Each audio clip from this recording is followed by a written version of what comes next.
sábado, fantástico, en una casa hermosísima que tiene más de 2000 alumnos, que tiene una gran tradición y una belleza singular, no solo en México ni América Latina, en América. Más de 2000 alumnos y más de 120 clases que tenemos aquí, y con esta bellísima exposición que nos enmarca. Te voy a pedir que no se le acerque tanto, por favor. Yes, gracias. Y muchísimas gracias por estar aquí. Y ahora que ya el fútbol nos permitió, ¿te acuerdas? Sí. Es que la conferencia justamente iba a ser un sábado, que era uno de los Juegos de México contra algún otro país. Y a mí me daba pena hablar de Luz Emilia, pensando que iba a venir poca gente. No me atreví hasta que ella de plano me abrió y me dijo: no, Silvia, yo creo que suspendemos porque no va a venir nadie. Y tenía razón. Pero me da muchísimo gusto que hoy está realmente lleno.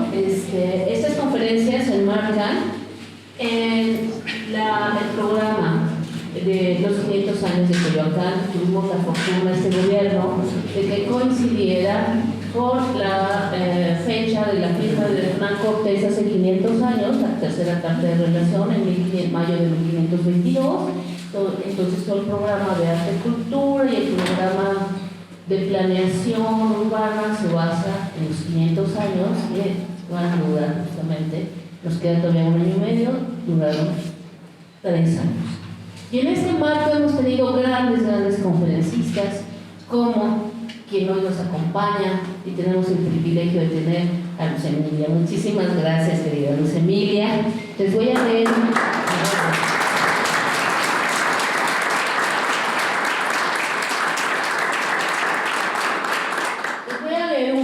breve párrafo.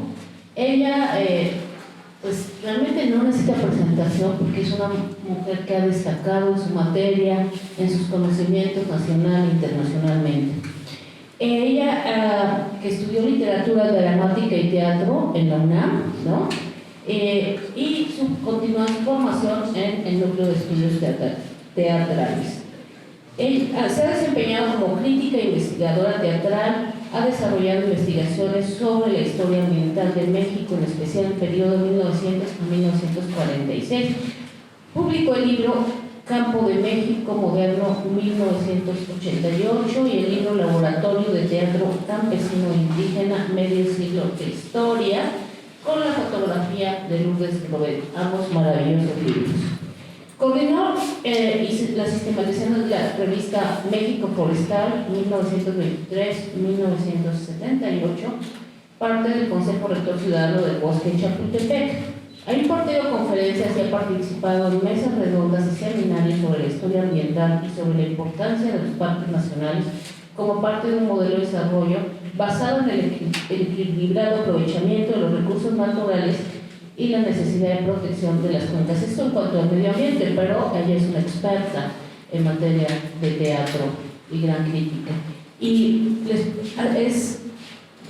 primero iba a su currículum, pero no puedo dejar de decir que es parte de la familia de Miguel Ángel de Quevedo, familia todas muy distinguidos, que tanto nos han dado a Coyoacán. Un aplauso para ella y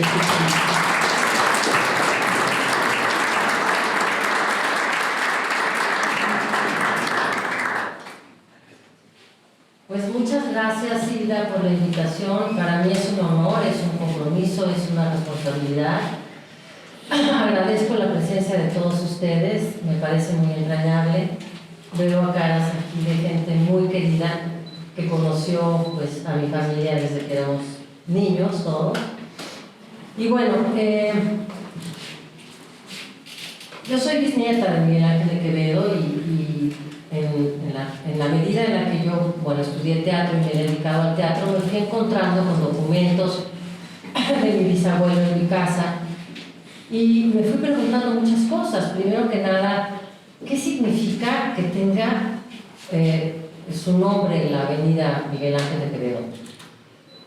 ¿Es algo por lo que tendríamos que pedir perdón a la nación o enorgullecernos? Porque pues yo crecí rodeada de cosas, revistas, fotografías, pero de alguna forma no tenía total claridad sobre lo que era Miguel Ángel de Quevedo. Entonces me puse a investigarlo, a leer y a revisar los documentos que me fui encontrando.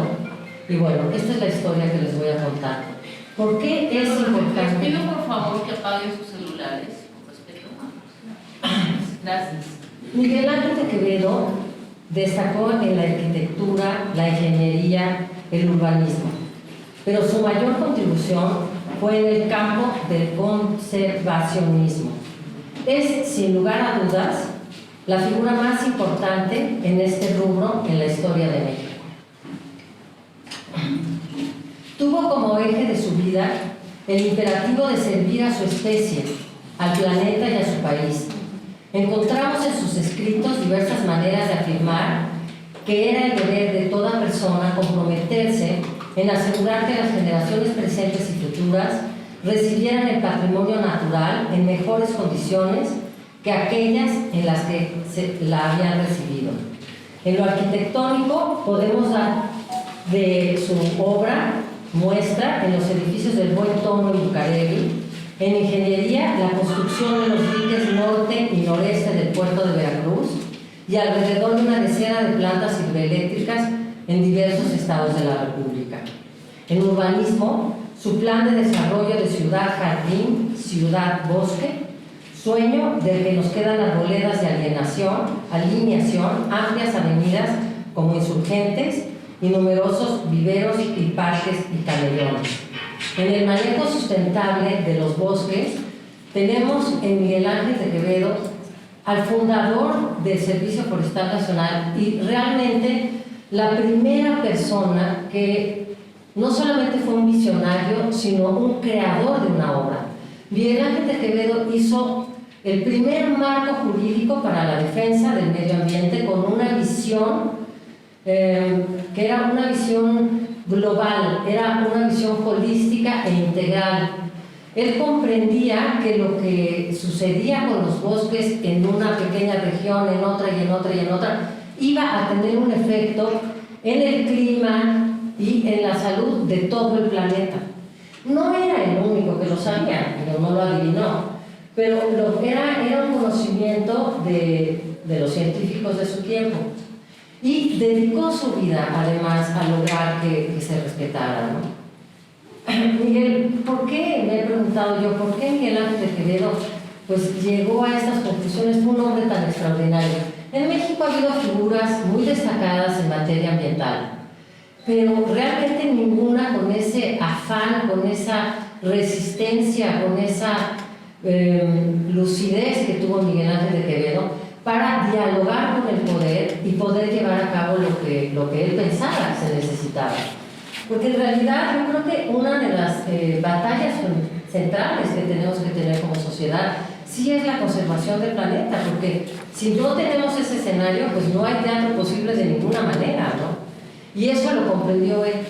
Curiosamente, si pensamos las cosas desde este momento, pues realmente pareciera que no, la humanidad como completa no lo tiene completamente comprendido, porque lo que hemos visto más que una evolución de este pensamiento, un seguir adelante con las propuestas que él y otros ambientalistas de su tiempo han hecho, pues ahora vemos una marcha hacia atrás, ¿no? Aunque los discursos son abundantes, en las reuniones internacionales se reconoce el calentamiento global y demás, pero no vemos acciones concretas y la devastación de nuestros recursos es muy acelerada en estos tiempos.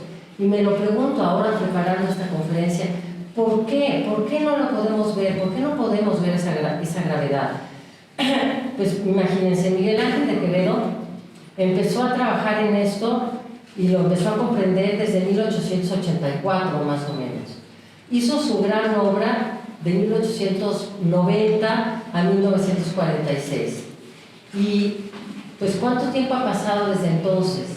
Yo diría que nuestro país tendría que tener mejores instituciones, mejores recursos y una conservación mayor de los bosques y de los árboles.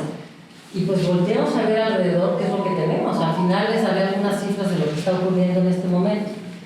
Pues averiguando sobre los orígenes de Miguel Ángel de Quevedo, me encontré con que el antecesor más atrás era Juan Antonio García de Quevedo y Obeso, que vivió de 1746 a 1818, y Vicenta Ríos Mier y Terán y Villegas, que vivió de 1753 a 1784. Manuel García de Quevedo y de Mier y Villegas nació en Ardillos, Cantabria, en 1771, hijo de estos dos señores. Su madre murió cuando él tenía 13 años, su padre se volvió a casar, tuvo 3 hijos más, y él se embarcó hacia la Nueva Galicia, solo. Llega en 1791 y funda las haciendas de San Juan, Arroyo del Medio, el Cuatro y anexas, el Rosario y el Castillo. Y a los 26 años es nombrado oidor de la Real Audiencia de Guadalajara y miembro del Consejo de Seguridad. Cuentan que pues, eran los tiempos de la independencia. Entonces, que en el puente, en una batalla del puente de Calderón, iban a fusilar a Allende, a Ignacio Allende, un insurgente. Y él, como oidor de la Real Audiencia de Guadalajara, pidió que lo soltaran, ¿no? Esta imagen que ven aquí es donde él nació, en Cantabria. Entonces, él conoce en la Nueva Galicia a Eusebia de Portillo y Trigo, se casa con ella, y tiene a estos hijos, que son José Ignacio Benito, José Diego Valente, que es el padre de Miguel Ángel de Quevedo, de Miguel Ángel de Quevedo, sí, José María Manuel, Miguel Ignacio Ruperto, José María Bernabé, María Felipa de la Trinidad, María Candelaria de los Reyes y María Guadalupe Ignacio. Se tiene que ir la familia de México porque eran monarquistas, y con la independencia pues había un repudio muy grande a los españoles radicados en México en ese momento, ¿no? Se van a Bayona, se queda en México José Ignacio Benito y José Diego Valente también se va, pero cuando cumple cierta edad lo mandan de regreso a México para que se haga cargo junto con su hermano mayor de las haciendas que estaban en Tonalá, en Guadalajara, ¿no? Entonces, al regresar a México, se casa con María de los Ángeles Subieta Maldonado. Entonces, él, que venía de una familia monarquista, se casa con la hija de un prominente miembro del Partido Liberal de Guadalajara, de Jalisco, don Pedro Subieta, que fue senador de la República por el estado de Jalisco. Y ellos tienen a todos estos hijos, que no les voy a enumerar, pero los pueden leer. Y todos estos hijos son los hermanos de Miguel Ángel. Manuel el Mayor fue el fundador de la Escuela de Ingenieros en Jalisco, junto con el ingeniero Matute, un ancestro del ingeniero Matute. ¿Se acuerdan que hubo un Matute Remos que movió la telefónica de Guadalajara? Pues era amigo del hermano mayor de Miguel Ángel. Y está Juan Álvaro Salvador, que fue diplomático pero escritor. Él escribió una obra de teatro, Huerta, muy notable, porque en 1916 la obra es un expresionismo sobre Huerta, es una crítica tremenda. Y pues él, hermano de Miguel Ángel. Bueno, a don Salvador, a don José Valente, lo secuestraron y lo enterraron en la barranca de Oblacos.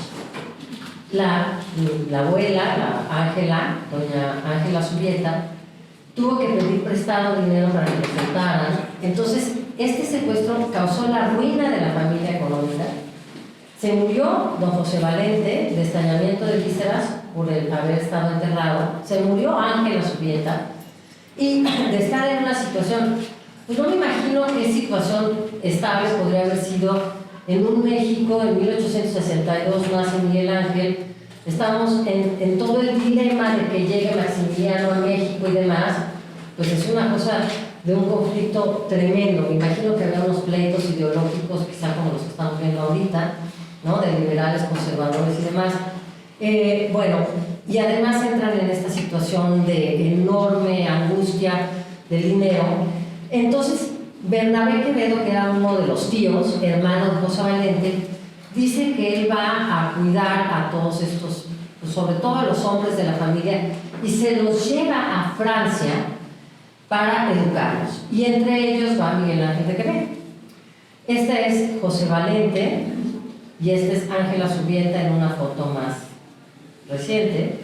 Esta es la fotografía de lo que queda de la hacienda de Arroyo del Medio y el mapa. Y esta es la foto de Bayona y donde está Miguel Ángel de Quevedo con su tío Bernabé y con sus hermanos Mateo y Salvador. Miguel Ángel de Quevedo es el que está en medio. Allá Miguel Ángel de Quevedo quería estudiar las teorías de Flammarion sobre los rayos y centellas y demás, estaba fascinado con esto, pero lo convencieron de que México estaba en un proceso de progreso, que se tenía que construir la nación y demás, y que pues lo mejor era que estudiara algo que pudiera aportar mucho a su país. Entonces se decidió estudiar también por influencia de su hermano, que era ingeniero, en la Escuela de Puentes y Calzadas de París, que era el lugar de mayor desarrollo técnico y científico que había en ese momento.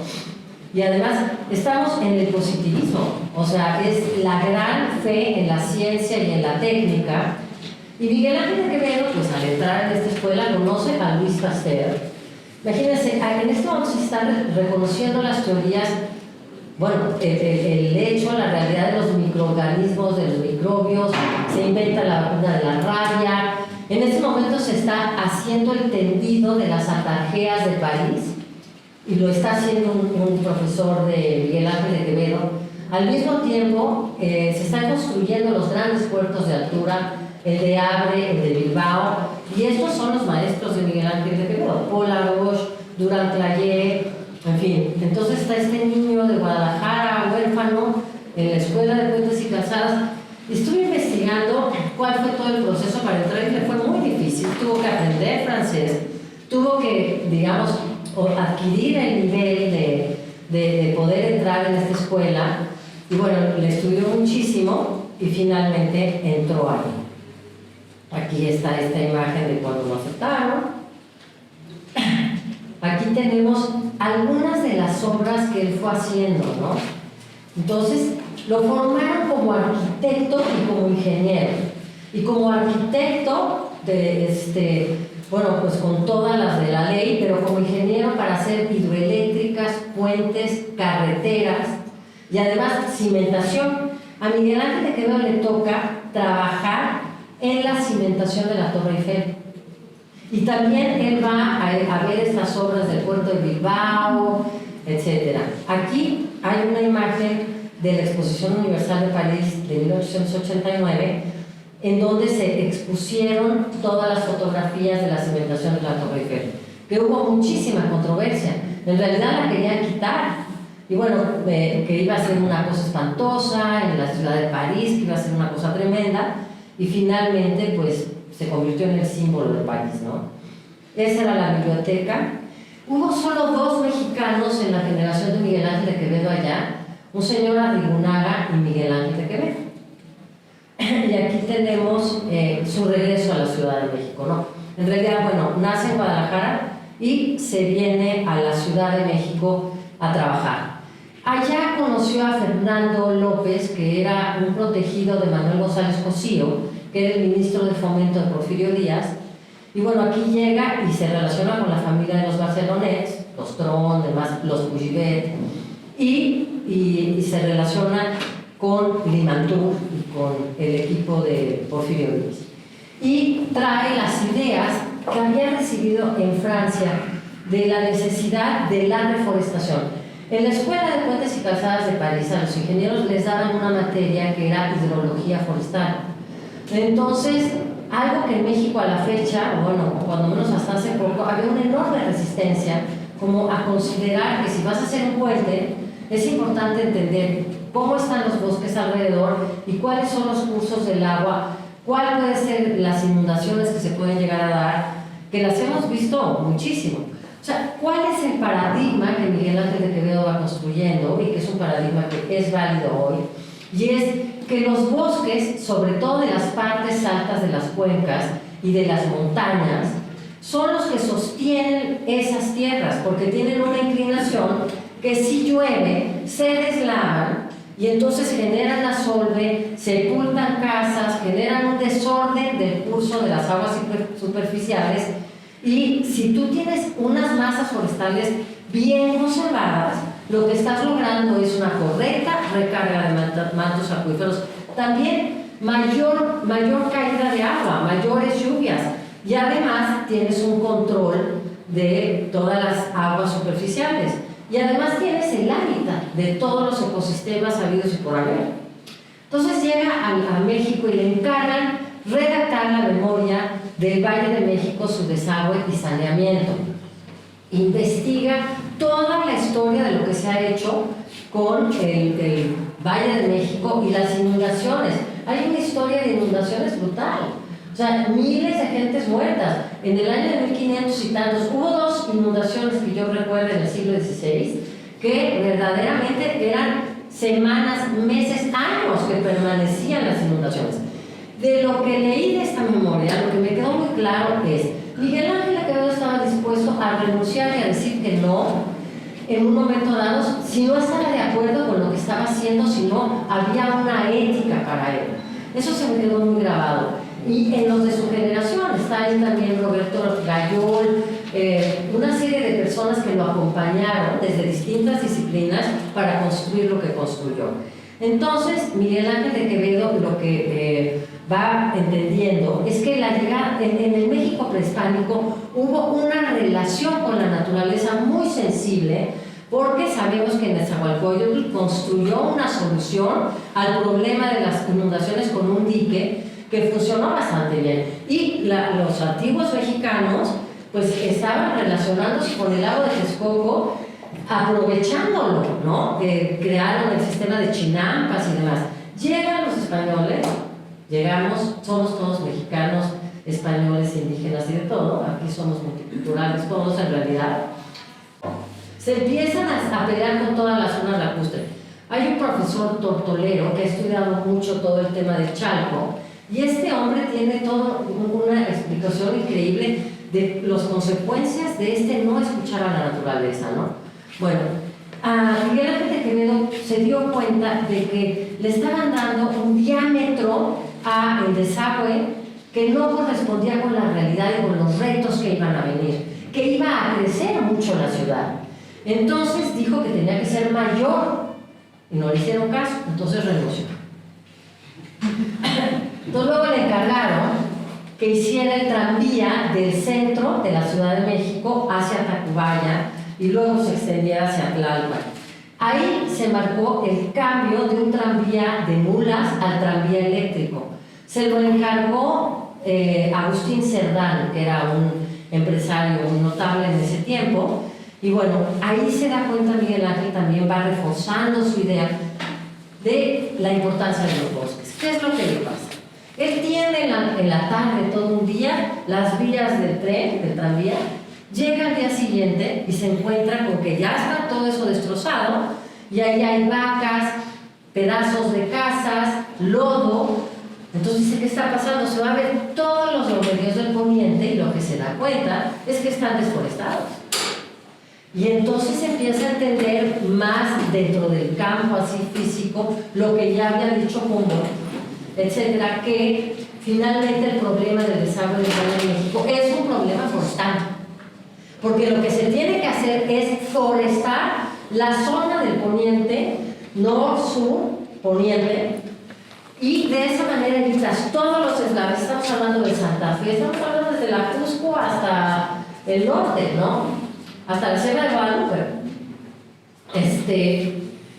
Si tú lo tienes forestado, fijas esos suelos, evitas que todo ese lodo se vaya al lago de Texcoco, porque el gran problema de la desecación del lago de Texcoco es el asolve, toda la tierra que viene de los lomeríos del poniente que se ha ido arrastrando hacia el lago de Texcoco, y en el lago de Texcoco, cualquier lago, según ley, no se puede mantener el cuerpo de agua todo el año si no tiene más de 1 metro de profundidad, sobre todo en estas extensiones y por las condiciones climáticas. Y como eso no era así, lo que pasaba en la ciudad es que venían las lluvias, se llenaba el agua del Texcoco, venía la tiempo de secas, que es como ahorita, y unas torbaneras espantosas que llenaban la ciudad de Puebla.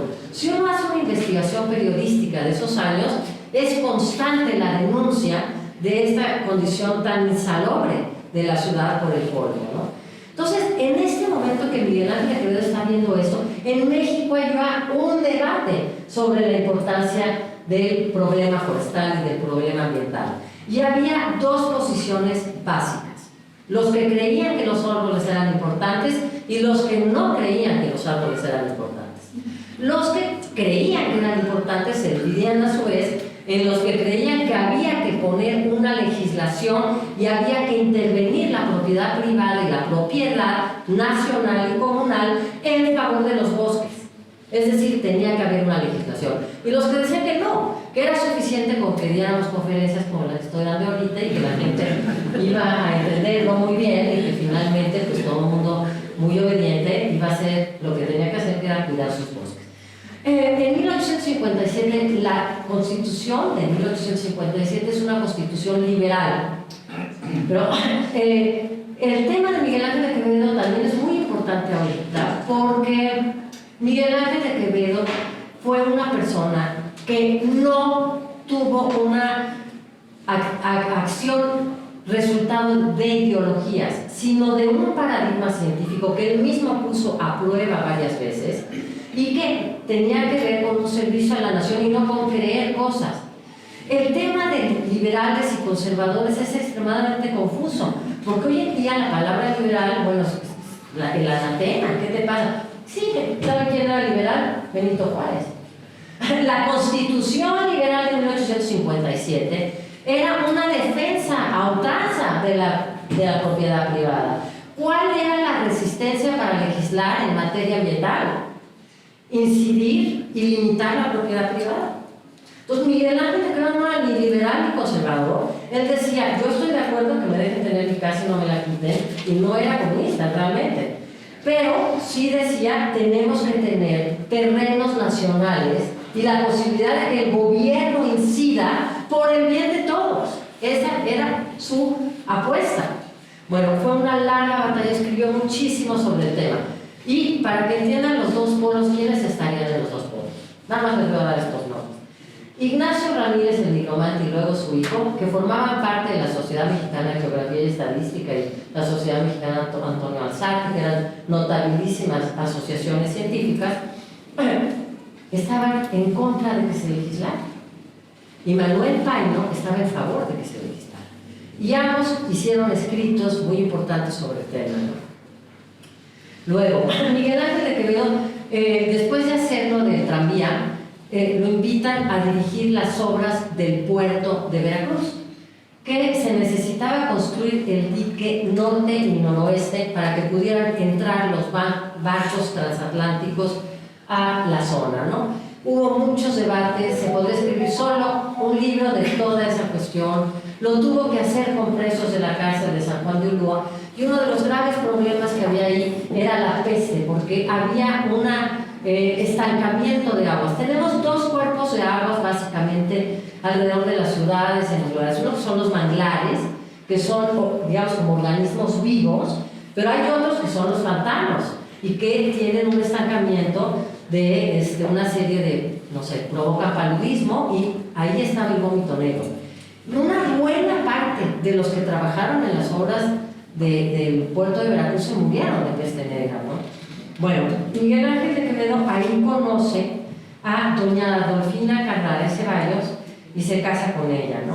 Bueno, se enamoró muchísimo de doña Adolfina, de la abuela, digo, de la mamá de mi abuela, de mi bisabuela, y se casaron, hubo una gran fiesta en el dique ahí en Veracruz, he visto algunas fotos de aquella boda, y tuvieron a Lola y a Ángel. Y aquí está Lola y Ángel. En estos años, Quevedo, después de terminar el puerto de Veracruz, se vino a México y siguió con su exploración de las cuencas hidrográficas y todo este tema, porque lo contrató Ernesto Cushbé, en especial su esposa, para hacer la fábrica de helados tejidos de San Ildefonso. Y entonces, ¿cuál es el tema que se va delineando con mayor claridad aquí? Miguel Ángel de Quevedo comprende que la única forma de que tenga un uso racional, hoy la palabra que usamos es sustentable, que me da mucha risa, que de repente ves un programa de desarrollo para la Ciudad de México que dice queremos que la ciudad sea sustentable, que vamos a convertir los parques y jardines en edificios. O sea, lo sustentable se supone que es el límite para no destruir la conservación. Y hoy lo sustentable es hagamos lo que sea para que sea económicamente viable. Él entendía que el motor de todo este asunto es la energía. ¿De dónde viene la energía? ¿Por qué tanta deforestación en el siglo XIX? Además de por los tranvías y por la construcción de las casas, la expansión de las ciudades, porque el calor se generaba con la madera y porque las fábricas funcionaban con vapor de madera. O sea, todas estas máquinas funcionan con el carbón maderable. Bueno, entonces lo que sucede, dice, tenemos que idear una situación. Entonces dice, mira, tenemos recursos renovables y recursos no renovables. Podemos generar energía con recursos no renovables, como el petróleo y demás, y con renovables, como la madera, que era lo que estaba en ese momento. Pero podríamos renovarla con otros que también son renovables, como las hidroeléctricas. En realidad, es una solución que en ese momento era la única alternativa técnica para poder generar energía con un recurso renovable. Hoy ya sería discutible, porque también las hidroeléctricas generan algún tipo de trastorno e inciden en el equilibrio. Hoy, lo que yo he platicado con los ambientalistas es que un buen manejo de energía nuclear es una alternativa, pero a todos nos da pánico oír de Chernobyl. Y pues la energía solar y la energía eólica. Y hay algunas otras alternativas que se van desarrollando, pero en esta época no se soñaba con eso. Entonces él empezó a proponer un modelo de desarrollo basado en un buen manejo de conservación de la cuenca, que te permite tener hidroeléctricas y al mismo tiempo la generación de energía está exigiendo el cuidado de los árboles. Por lo tanto, no pierdes el equilibrio de tu territorio, no pierdes tus masas forestales y sí estás teniendo energía. Entonces de aquí viene aquí lo que ya les dije. Y entonces en la primera mitad del siglo XX lo que tenemos es una concentración de esta actividad en urbanismo, en el cuidado de los bosques, en el tema de la ingeniería también, ¿no? Y, pues, ¿qué creen? Miguel Ángel de Quevedo está en toda la ciudad. Yo me imagino que si les hubiera hecho la pregunta aquí fuera de mis queridos amigos historiadores aquí en Guadalupe y otros que, pues, no sé, han investigado un poco la materia, pues lo que sabemos de Miguel Ángel de Quevedo es la estación del metro y, pues, a lo mejor los viveros y la calle. Bueno, el trazo de la colonia Condesa, Roma y Americana se debe a Miguel Ángel de Quevedo. La existencia de ese coeficiente de áreas verdes en la ciudad, en el crecimiento en el siglo XX, se debe a él. ¿Por qué? Porque fue nombrado regidor de obras públicas en 1901. Y ahí hizo el reglamento para el crecimiento de las colonias que estaban en ese momento. Y por eso es que tenemos arboledas de alineación, que tenemos en zonas de la ciudad que se estaba creciendo en ese momento. Él hizo que fuera obligatorio que se hicieran los cableados subterráneos. Él hizo una propuesta que no se obedeció para que se dividieran las tuberías de aguas pluviales y de las negras. Hoy en día en la Ciudad de México se mezclan. O sea, tenemos abundancia de agua y al mismo tiempo no tenemos agua. Pues como regidor de obras públicas, al hacer ese reglamento hizo eso. Pero además, él diseñó y llevó a cabo el trazo de la Avenida Insurgentes. En ese momento se dio cuenta de que en México no teníamos árboles suficientes para hacer toda esta repoblación. Entonces, por eso es que dona los viveros de Coyoacán en 1906. Empieza a armar un proyecto de tener estaciones forestales, viveros forestales, para lograr un gran sueño que va a muchos congresos. Está comprobado que él se pagaba sus viajes a sus congresos. Fue a uno muy importante en Berlín en 1908, en el que se determinó en un acuerdo mundial que las ciudades tenían que tener una cortina de 10 kilómetros de bosques. Entonces, ya desde 1902-3, que empezó a sembrar el vivero de Coyoacán, empezó también a idear en otras partes que se tenían que hacer, y pues ya después de haber sido regidor de Obras Públicas, lo nombran presidente de la Junta Central de Bosques y Arbolados, que se crea porque él pide que se cree. ¿Y qué es esto? El antecedente de Semarnat. Pero como esta Constitución de 1857 no permitía que se pudiera regular, no hubiera una ley forestal y mucho menos, no se podían expropiar terrenos, no podía haber o sea, no era de utilidad pública el cuidado de los bosques. Entonces eran locales y se fueron haciendo con filiales, ¿no? Entonces la Junta Central de Bosques y Arbolados de la Ciudad de México, luego la de Guadalajara, luego la de Veracruz, etcétera, ¿no? Y desde la Junta Central de Bosques y Arbolados lo que hace es crear 6 estaciones forestales. La de Nezahualcóyotl, San Cristóbal, hay una en la Sierra de Guadalupe, la de los viveros de Coyoacán, hay otra en Santa Fe y otra que ha de ser otra como por la Sierra de Guadalupe, pero bueno, eran 6 estaciones forestales. Y también se le ocurre, bueno, ¿cómo vamos a controlar todos estos bosques? ¿Cómo vamos a manejar todo este tema forestal si en México nadie sabe nada de este tema? No se ha dado una clase de bosques, de nada. Se va, bueno, con los franceses, tiene un gran acuerdo con el gobierno francés.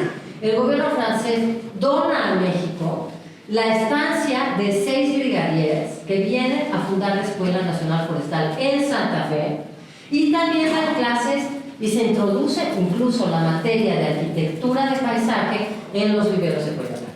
Y aquí también se funda una filial de la Escuela no sé, Forestal, y otra también en Tlalpan, ¿no? Entonces, bueno, pues estos brigadieres empiezan a hacer toda una serie de repoblaciones y es increíble lo que logran. De la Junta Central de Bosques y Arbolados también Miguel Ángel de Quevedo logra un inventario forestal de regiones, cuando menos sí de Distrito Federal.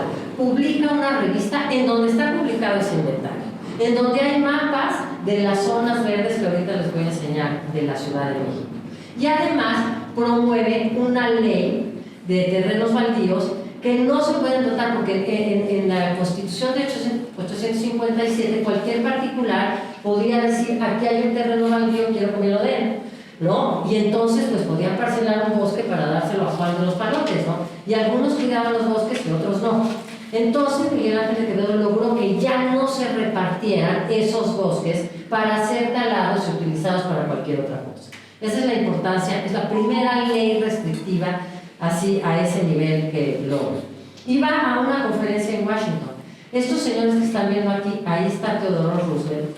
Es la primera conferencia internacional en Latinoamérica para la conservación. Y ahí Miguel Ángel de Quevedo, él pide que las naciones tengan una reserva de 33% de su territorio de áreas boscosas, ¿no? Y él explica, en Estados Unidos y en otras zonas no es un territorio como México atravesado por 2 cordilleras. No son territorios en donde el 70% tenga vocación forestal. Imagínense nada más la locura que somos los seres humanos. En ese momento empieza a una gran ebullición por el reparto agrario. Hay toda una teoría del reparto agrario, hay una gran necesidad del reparto agrario, porque además, bueno, son poblaciones indígenas que fueron despojadas de sus terrenos con todas estas leyes que favorecían el exceso de la propiedad privada. Entonces, lo que logra Miguel Ángel de Quevedo, bueno, él se da cuenta de la gran injusticia para los pueblos comunales que cuidan sus bosques y empieza a elaborar dice, porque por un lado está la energía para conservar, ese es un obstáculo, ese es un reto, y por otro está el régimen de propiedad. Son 2 ejes muy importantes que van a atravesar la posibilidad o no de conservar los bosques. Entonces, dice, hay terrenos comunales, terrenos nacionales y terrenos particulares. Y los terrenos, todos se tienen que dividir según los bosques en una nueva categoría que él propone. Al regresar de la conferencia, que le fue muy bien, es que se puede hacer esa publicación, ¿no?, de esa ley. Y bueno, viene la revolución, pero antes de que venga la revolución, vamos viendo los mapas de la Ciudad de México. O sea, ustedes piensen en todos los árboles que hay. Nos quejamos de que es una ciudad insalubre, pero ¿no les parece que es una ciudad llena de árboles? Vean, no había nada de árboles. Es cuando Miguel Ángel Quevedo más o menos llega.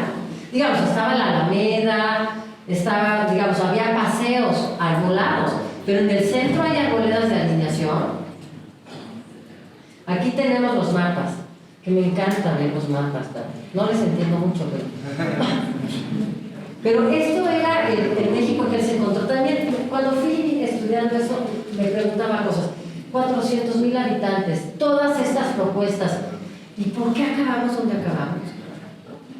Si, no es que nadie hubiera dicho que no, no es que no hubiera sido importante, no es que no se hubiera hecho nada, es que tenemos una ceguera para lo importante.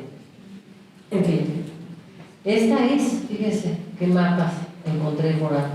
Ahora, esto se publicó en la revista Forestal, que sacó Miguel Ángel Quevedo de 1909 a 1913. Fíjense todo lo que logró. Tenía 3 empleados, de verdad, o sea, no sé qué. En esa época ya tenía la escuela forestal y todo esto a Matsumoto. Trabajó muy de cerca con Matsumoto. Luego, aquí tenemos esto, los viveros hermosos de Coyoacán. Aquí lo que tenemos con los viveros de Coyoacán es que, yo digo que van a ver que por muchas razones Coyoacán es un epicentro de la creación de esta política forestal. Llegó a producir 3 millones de árboles. Yo en batallas que he tenido que ir a ver secretarios de Agricultura, me acuerdo que, no sé, haber sido pesquera, no he dado, u otro, que le dije es que los viveros están muy abandonados y no sé qué. Producían 3 millones, se atacó de la risa en mi cara, me dijo, estás loca, eso nunca pasó. Pero está comprobado en los documentos. 3 millones, aquí tenemos esta foto. Esta anterior es un mapa que también hizo Miguel Ángel de Quevedo, en donde tenemos las zonas de reserva. Lo que él planeó con esa ley es, tenemos zonas de protección forestal, que ahí están las masas forestales, otras que tienen que ser de repoblación y otras de explotación, porque si el país tiene 70% de bosques, es absurdo pensar que no son un bien económico. Pero armó un plan. La parte alta de la cuenca es demasiado importante, además es un reservorio ecológico fantástico. Luego, la parte media puede ser explotada una vez que esté repoblada con un buen plan de manejo, y la parte baja también. Si los bosques se acaban, eso es lo que dice el curso de hidrología forestal, del cual tengo un facsimilar en francés, por cierto, de Miguel Ángel de Quevedo, que no hay equilibrio para la agricultura si no hay una relación con los bosques.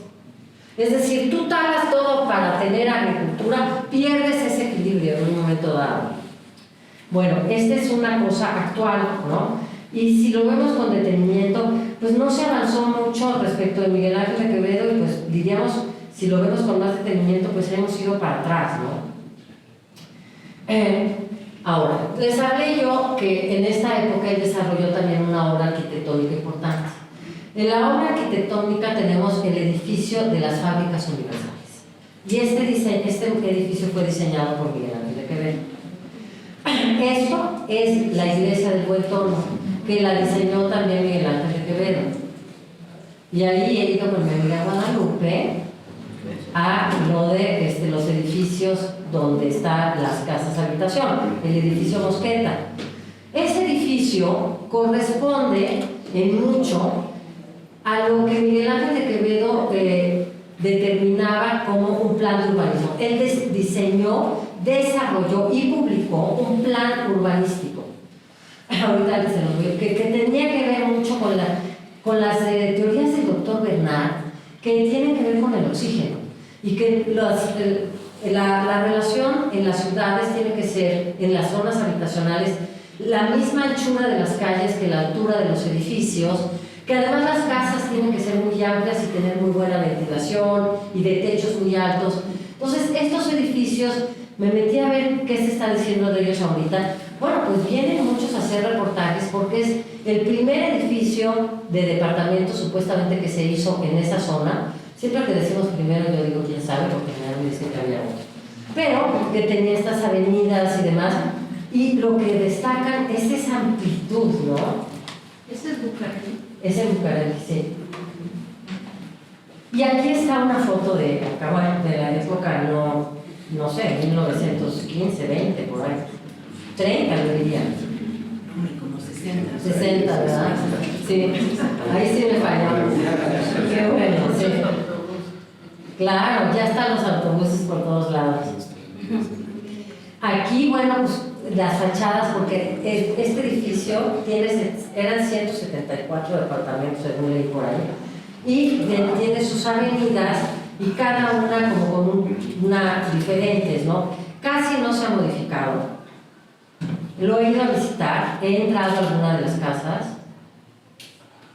y aquí este es el edificio del Banco de Londres y México. Miguel Ángel de Quevedo también introduce los sótanos de concreto armado. Y bueno, ya me voy a apurar porque si no, no van a comer. Y aquí hizo un sótano de concreto armado, fantástico. Aquí tenemos estas fotos y aquí está el proyecto de espacios libres, reservas forestales de las ciudades. ¿Qué es lo que esto propone? Propone toda una organización de la ciudad en la que avanzó, en la que hubiera avenidas de circunvalación, parques y jardines. En todas las colonias que hubiera un 16% de áreas verdes, que hubiera squares a la manera inglesa, en donde hubiera zonas donde las madres, para ir a trabajar, pudieran dejar a sus hijos y que el Estado proveyera quien se los cuidara. Que en las zonas populares, donde la gente no tiene tanto espacio, hubiera grandes parques para que los niños y los viejos fueran a jugar. Que hubiera grandes lugares como Chapultepec, que son como un bosque, como el Bois de Boulogne, Chapultepec, etc., en donde casi no hay intervenciones arquitectónicas, sino naturaleza. Pero que hubiera otros parques en donde la gente puede ir a hacer su día de campo, a tirarse en una pradera y demás. Todo eso lo explica en este maravilloso libro. Y aquí yo le pedí a un amigo que hace mapas que me hiciera un mapa de cómo sería el Distrito Federal según esa utopía. Entonces lo que tendríamos es un bosque que es una avenida, es un periférico que rodea. En ese periférico adentro van los coches, porque él pidió que la avenida Insurgentes tuviera 8 carriles, 4 de cada lado, y no le hicieron caso. Aquí serían avenidas de 8 carriles, con paseos arbolados, donde la gente se pudiera sentar y pudiera andar en bicicleta, y al mismo tiempo todo el sistema de parques y todo este sistema de viveros y demás. Y aquí, bueno, pues tienes el lago de Texcoco y demás. En esa época, también antes de que llegara la revolución, Miguel Ángel de Quevedo hace una fijación de dunas en Veracruz, y aquí son las imágenes de cómo hizo eso. O sea, el avance para quitar los pantanos, primero se fijan las dunas con vegetación y luego queda así y se genera un vivero, ¿no? Y aquí lo tiene ya aquí. Con Madero, Miguel Ángel de Quevedo hace un proyecto muy interesante en Xochimilco. Se hizo muy amigo de Madero, le compró totalmente su proyecto, un proyecto que no da tiempo de explicar, pero que era para el lago de Texcoco, que implicaba un bosque de pradera, es decir, algo que pudiera soportar que en un momento dado se desecara, esto se vuelve un bosque pradera, y en el momento en el que viene el agua se puede aguantar que se inunde, ¿no? Para hacer eso es el que él creó el bosque de Aragón. Y es un terreno salino, con una cuestión técnica muy compleja. Luego viene la revolución y ahí él se tiene que ir de México. Huerta amenaza con matarlo, se enfrenta con Huerta, se va con don Ernesto Puchibé, también se va don Luis Cabrera, según recuerdo.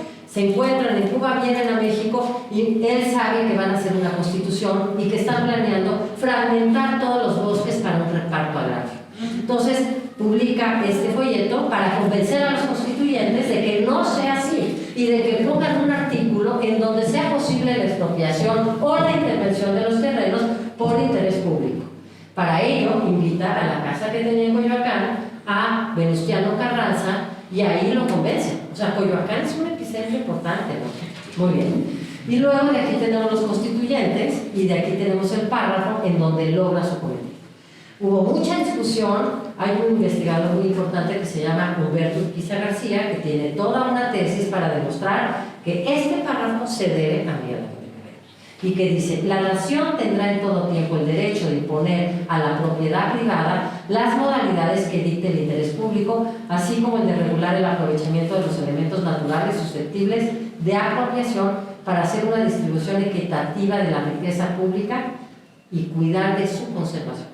O sea, en el ámbito de toda la discusión constitucionalista y agraria, la palabra conservación era ajena. Gracias a eso, el reparto agrario también se hizo a veces con consideraciones de conservación. Miguel Ángel de Quevedo en este momento, ya había colaborado con el gobierno de Porfirio Díaz, decide hacer toda una trinchera desde la sociedad civil. Funda en 1921 la Sociedad Forestal Mexicana, que publica en el 23 la revista México Forestal, y ahí es una cicatriz de la nación. No, aquí, no sé si lo alcancen a ver, pero si llegan a ver las personas que forman parte, Salvador Toscano fue el presidente de la Junta para hacer el acta y demás, y aquí tenemos a Obregón, tenemos a los CRI, que eran porfiristas, tenemos al mismo tiempo a toda la nueva camada revolucionaria y a Limantur. O sea, en un momento dado puedes tener a toda la gente mezclada ahí. Es decir, ¿qué importa la ideología? Tenemos un país que construir, unámonos y trabajemos por eso. Y bueno, pues es conmovedor leer toda esta acta porque es un documento ético, político, de una enorme altura, ¿no? Y pues empieza esa revista, la primera revista, estos son fragmentos de la primera revista, están haciendo repoblaciones forestales porque dice, la gente tiene que enterarse de la importancia como a través del Día del Árbol. Y aquí niños de las escuelas van a la siembra, era muy amigo de don José Vasconcelos, hizo un programa forestal con José Vasconcelos para la educación en las escuelas y con Gabriela Mistral. Ella forma parte de la... y doña Celia Nutal, que vivía por aquí, y en fin. Entonces, estamos aquí viendo siembras en la calzada de Nativitas. Luego viene Nicolás Forestier a México a defender que no destruya la Alameda, porque querían hacer todo un proyecto de meter coches en la Alameda y no sé qué. Y Forestier, que se hizo muy amigo de Quevedo, vino al Parque Arboretum, al vivero de Coyoacán, y se publicaron cosas. ¿Cuáles son, en qué divide Miguel Ángel de Quevedo este proyecto de ley que saca una ley forestal nacional en 1926? Hay parques nacionales, reservas forestales de repoblación, zonas protectoras forestales vedadas, zonas de repoblación forestal y todas estas que ven aquí. Pero el eje de su conservación es el Parque Nacional.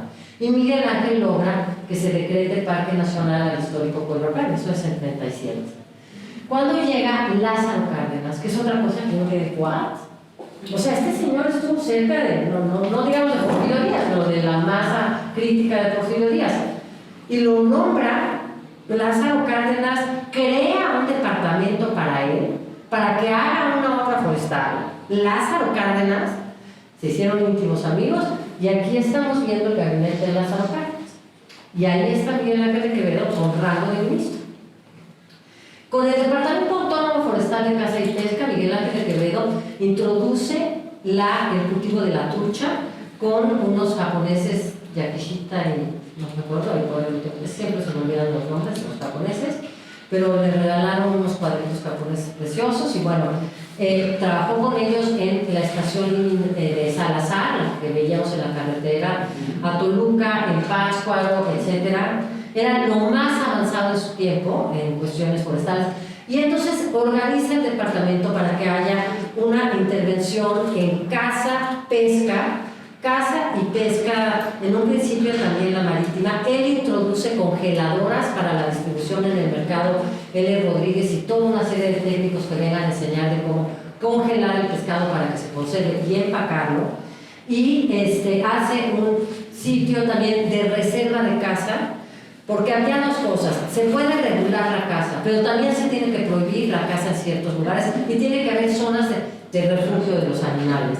Hace un código forestal que incluye la primera ley de caza, la primera ley de pesca, junto con la ley forestal nacional que se publicó en 26.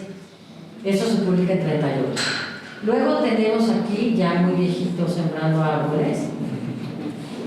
Luego tenemos un proyecto, dos muy importantes. Él dijo que todas las carreteras deberían tener árboles de protección. Y también introduce la idea de que el canal nacional tiene que estar reforestado alrededor. No puede ser, y aquí encontré fotos en la revista México Forestal de cómo logró hacer de esto. Hoy el canal nacional tiene zonas espléndidas, pero aquí está la idea de don Miguel Ángel. Aquí está Miguel Ángel que quedó sembrando árboles, algunas fotos para que se me den idea de la... Aquí está doña Angelita y doña Lola, sus hijas, planteándolo. Doña Adolfina murió de la peste en 1918. En 3 días se murió. Miguel Ángel tuvo una depresión brutal, se repuso, parece que luego tuvo algunas novias por ahí. Creo que demasiadas. Sí, porque tenemos mucha familia. Sí, yo tengo primas que son descendientes de Miguel Ángel de Quevedo, son mis primas adoradas, y las conocí hace poco, bellísimas personas de súper primera, y sí estoy enojada por no haberlas conocido antes. Y luego pues aquí tenemos pues estos meetings que hacían, aquí una reunión con la sociedad científica, y hacían muchos meetings. Hubo un gran asunto con Miguel Ángel de Quevedo, Lázaro Cárdenas, porque Miguel Ángel de Quevedo se opuso, desde luego, siempre a que se repartieran para la cosa agrícola. O sea, siempre estuvo consciente de ese pleito entre lo agrícola y lo forestal. Entonces, decían que no, que era un porfirista, que, en fin, había todo tipo de cosas y difamaciones. Pero aquí tenemos pruebas, creó cooperativas forestales. Y aquí tenemos pruebas de eso. Hicieron manifestaciones en su favor.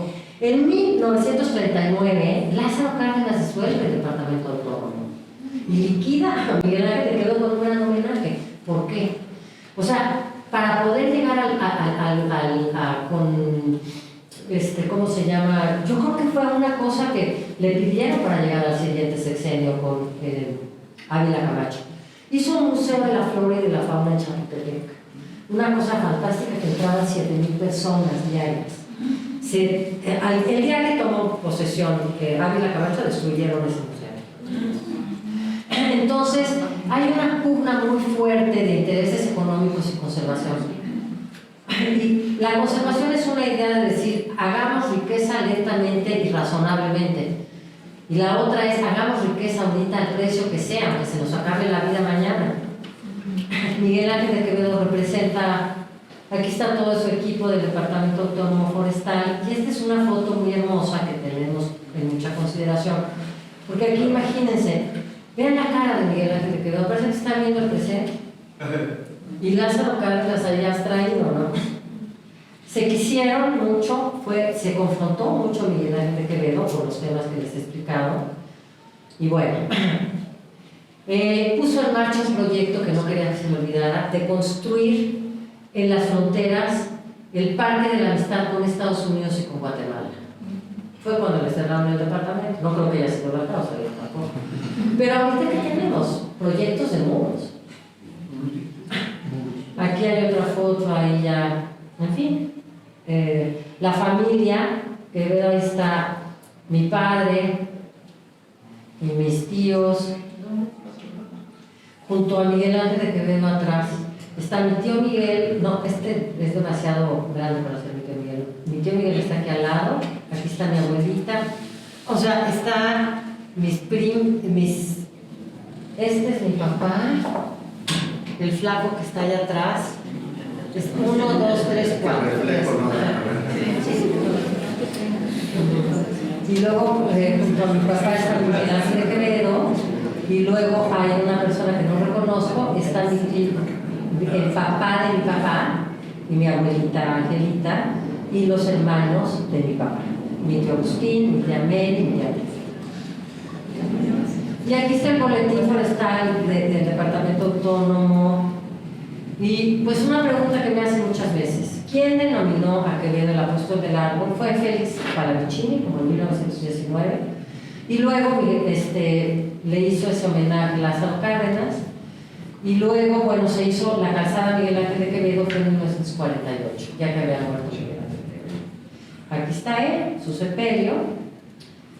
Una fiesta, seguramente, probablemente en la que le hicieron el homenaje de poner el nombre de su calle, pero esto no quería irme sin decírselos. Se desincorpora terreno del vivero de Nesa, será cuartel de la Guardia Nacional. Ese vivero que Miguel Ángel de Quevedo hizo en 1907, 1908, ¿será la Guardia Nacional para que construya un cuartel? Ay, no. Lo mismo están haciendo con el de uno de Xochimilco. A 3 días del aniversario 20 de la Comisión Nacional de Áreas Naturales Protegidas, se disuelve el fideicomiso que le daba su mayor presupuesto. Eso está ocurriendo ahorita. De 1914 a la fecha se ha disminuido en más del 50% el presupuesto para la protección de las áreas naturales protegidas. Sembrando Vida tiene 32 veces más presupuesto que CONAPO. Esa es la situación que estamos viviendo ahorita, no solo en México, sino en el mundo. Desde los 60 a la fecha, hemos perdido hasta 94% en el mundo de, digamos, las especies, ¿no? Esto es muy grave porque no es que México sea un país más retrasado que otros. Y al pensar en esto, pues sí, ¿qué estamos haciendo? Tenemos realmente el reloj del destino de la humanidad encima. Y cuando pensamos que nadie había hecho nada, pues nadie se justifica. Pero si de hace 100 años para acá no hemos avanzado, de hace 150 años no hemos avanzado ni un poquito. Por la CONAP se genera todo este andamiaje institucional y de paradigma científico y demás con Miguel Ángel de Quevedo, muere, viene toda una cosa contra él, pero generó un gran movimiento de defensa de los bosques, Miguel Ángel de Quevedo. Y yo lo viví cuando se recategorizó el Nevado de Toluca en 2013. Yo fui al Nevado de Toluca y te puse un amparo en contra de esa medida, porque entendía que era desmantelar todo el modelo. Bueno, al ir allá, ¿quiénes defendían el Parque Nacional? Los propios habitantes del Parque Nacional de Nevado de Toluca. Interpusieron amparos. Decían, si se acaba el bosque, se acaba la viabilidad para nosotros aquí, porque se va a deshacer esto. Entonces, dejó una profunda huella. Él fue a todos estos lugares y él sembró esto. Hoy sí veo que se va desdibujando. Y por eso me parece una gran oportunidad, Hilda, la que me das, de decirles esto. Espero que haya sido suficientemente enfática para que haya quedado claro. Y pues quedo abierta a cualquier pregunta que tengan.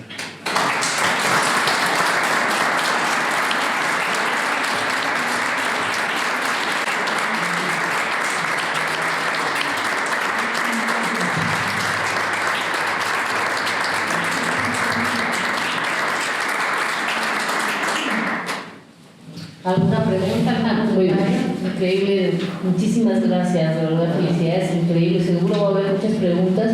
Antes de pasar a las preguntas, quisiera agradecer a las personas que nos siguen en redes sociales, se pueden enterar de nuestras actividades y eventos en nuestras redes. También esta conferencia quedará grabada y será transmitida en el canal de Cultura Coyoacán en YouTube, la pueden también compartir. Y además, que nos sigan la próxima conferencia. Hoy te voy a dar paso a las preguntas, pero la próxima conferencia es Luis Ríos con José Juan Tablada, literatura y arte, la influencia japonesa, para que se va a hacer en un mes, y la Feria Internacional del Libro, que empieza en 15 días. Entonces, que ustedes nos sigan para poder disfrutar conferencias, exposiciones en Coyoacán. Pero sin más, por favor, pasemos a las preguntas.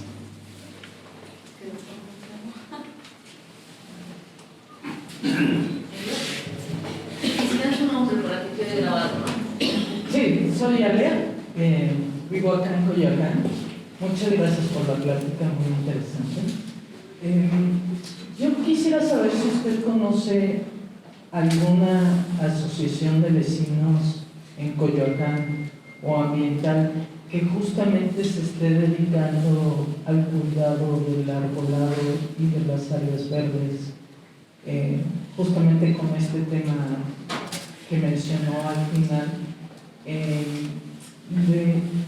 Yo he notado que a través de los años se ha perdido mucho arbolado y es mi preocupación y me gustaría sumar mis esfuerzos en esta lucha. Entonces, no sé si usted conociera alguna asociación civil o de vecinos o algo que pudiera recomendar que estuviera haciendo ese tipo de esfuerzos en Coyoacán. Esa es una pregunta. Y la otra, mencionó un libro del proyecto de Miguel Ángel de Quevedo, de cómo debía planificarse la ciudad. ¿En qué editorial está? Mira, este libro ha sido reeditado. Ahorita no tengo el recuerdo, pero se llama Espacios Libres y Reservas Forestales, su aplicación en la Ciudad de México. Lo puedes encontrar en internet. Si tú pones Miguel Ángel de Quevedo, Espacios Libres y Reservas Forestales, te sale. Creo que lo editó la UAM. La UAM sacó un facsimilar por ahí. Y ¿sabes qué? También está publicado en la revista México Forestal. Y si quieres, me puedes escribir a mi correo, lucemilaguilar@yahoo.com.mx, y te puedo mandar una copia digitalizada. Muchas gracias.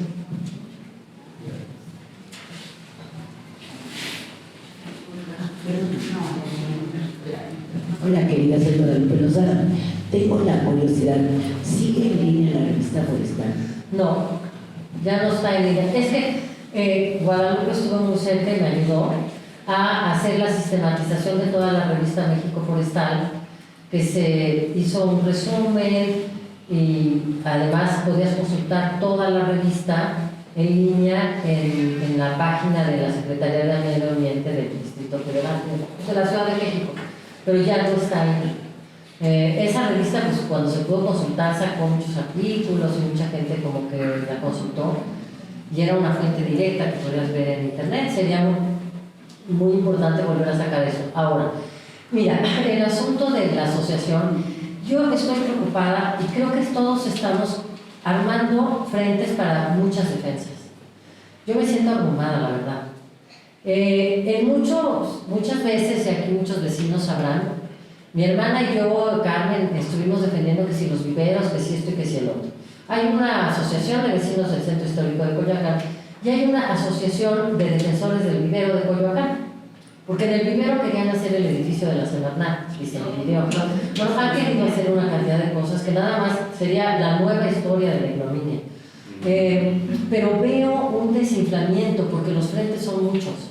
Y yo en lo personal me siento abrumada. El presupuesto para la cultura, que si el de salud, que si las áreas verdes, que si el nuevo proyecto de la Ciudad de México, el programa de ordenamiento territorial de la Ciudad de México implicaba, según leí en alguien que lo resumió, que lo hizo Josefina Magrego, que las áreas protegidas dentro de la ciudad, cualquier área de reserva de interés de conservación, pasaba a la administración del gobierno de la ciudad y que ya no tenían que pasar por la Cámara de Diputados de la ciudad, por la Asamblea de Representantes, para modificar su uso de suelo. Y el objetivo era la sustentabilidad, y que si era sustentable, era por razones sustentables, se tenía que hacer ahí algún desarrollo comercial o habitacional, se tenía que hacer.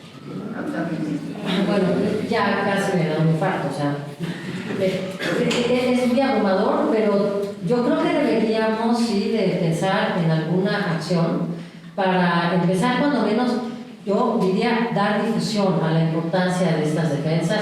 Es decir, lo importante y lo fuerte de esto. ¿Por qué se olvidó Miguel Ángel de Quevedo? Porque no es lo mismo pensar que nunca tuvimos nada a pensar que tuvimos algo y se perdió.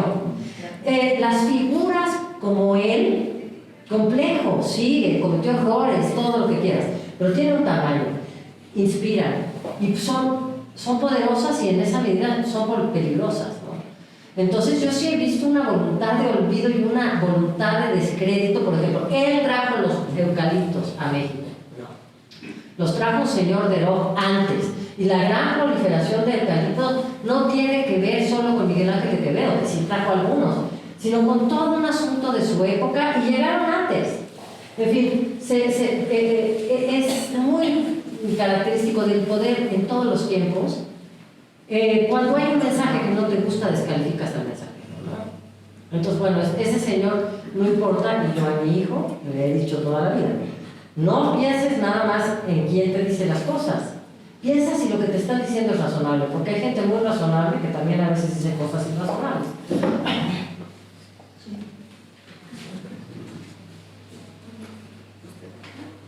Sí. Bueno, gracias por la semblanza de Miguel Ángel de Quevedo. Es impresionante. Yo había leído algo en internet, pero nunca me imaginé que tenía tantas cosas. En el caso de Ernesto Pujive, que fundó la cigarrera, y las obras que hizo en su momento, como la iglesia de buen tono, la corona del buen tono, se habla de Ernesto Pujive, más no de Miguel Ángel de Quevedo, lo que intervino. Y eran las colonias preciosas. O sea, queda una, la mascota ahí en Bucareli, que es muy bonita, pero destruyeron lo que había en la corona de los doctores y pusieron unos edificios espantosos y malísimos, son dominios, y destruyeron un primer condominio como para la Ciudad de México. Realmente la semblanza es impresionante. Y no les dije muchas cosas más. O sea, como por ejemplo todos los cambios que hizo en las fábricas. En la fábrica de Ernesto Pujive puso unos aspiradores para que las personas que eran sobre todo mujeres, las armadoras de tabaco, no se enfermaran. Por ejemplo, quitó las escaleras de caracol de los teatros, en fin, recuperó el teatro principal que se había quemado y pues hizo muchas medidas. Metió la primera planta purificadora de aguas en los dinamos para sacar los residuos químicos. Él se dio cuenta de que era un grave problema en el río Magdalena, y hoy el grave problema del río Magdalena es la enorme contaminación que tiene. Desde 1907, 6, quizá antes, ella había metido una planta purificadora en los dinamos, donde hizo una hidroeléctrica, por cierto. Entonces sí, es bien interesante. Gracias, doctor, y gracias por venir, querido vecino.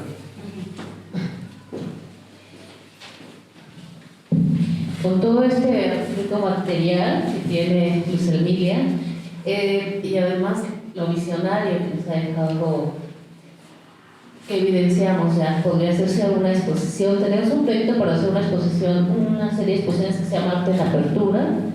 Tenemos el patrocinio de la empresa IMU de Parabuses para hacer que las exposiciones de artistas de Coyoacán o estos temas puedan estar en toda la ciudad. Ese patrocinio es alrededor de 1.200.000 pesos, pero no existe una partida en la alcaldía para la impresión, que son 32.000 pesos, no sería. Entonces vamos a tratar de hacer campañas con empresas, vecinos que estén en Coyoacán para que nos patrocinen esa impresión y que ya tengamos, y que este material, si nos permite Luz Emilia, pueda estar en toda la ciudad como una exposición en los parabuses, ¿no? Sería fantástico. Entonces, pues vamos a hacer ese esfuerzo. Pero muchísimas gracias, querida Luz Emilia, por esta maravillosa.